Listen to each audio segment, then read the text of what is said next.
أول حاجة بغيت المغاربة بذكرى ولادة الرسول صلى الله عليه وسلم، هذا اليوم الكبير عند الله، واللي جاء فيه الرسول صلى الله عليه وسلم من أجل الرسالة، وهي رسالة الإسلام، ووصانا فيها من بين الوصايا اللي خلاه هو الغيرة.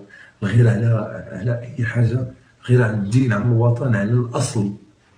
وعجبني الحال لان بزاف الناس في الصفحه ديالي ايكو ارتيست صيفطوا ميساجات اللي تيبينوا فيها حبهم للمغرب والاصل ديالهم والمنبع ديالهم والتربه مناش كبروا ومناش تخلقوا.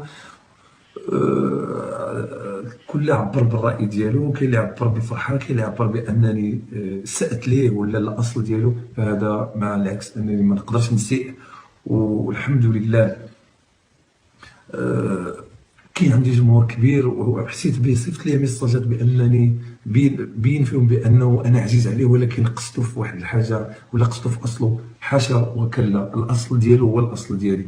انا اصلي مغربي، ما نقدرش نقيس شي واحد في المغرب، والا قلدت شي مغربي راه تنقلدو بحسن النيه، تنقلدو لانني ربما مهتم بزاف بلهجتو، تتعجبني، ترتاح وانا تتكون حلوه في فمي وانا تنطق بها. بالنسبه لمول الحانوت، بزاف الناس قالوا لي حشومه، وهذا متفق معكم لانكم تتغيروا على واحد الانسان اللي قدم عمل كبير لنا، سلفنا وتضامن معنا في وقت الحزه.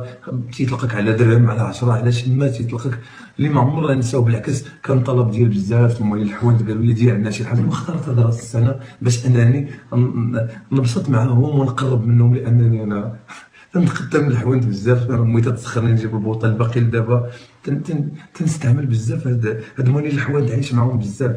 شحال من مره تنوقف نجمع معاهم ونضحك معاهم، وقالوا لي عافاك دير عندنا حتى حنا شي حاجه. وهذه القضيه اللي كانت، رغم ان بعض الميساجات وصلوا ماشي هكا، ولكن المسامح كريم. انا ديال المغاربه كاملين، تنقلد جميع المغاربه ودابا بجميع اللهجات. سنه سعيده 2015، الله يدخل عليكم بالصحه والسلامه، لا المغاربه اللي ساكنين معنا في المغرب ومحتفلين معنا، او المغاربه اللي خارج الوطن، الله يجيبهم على خير وتهلاو في راسكم.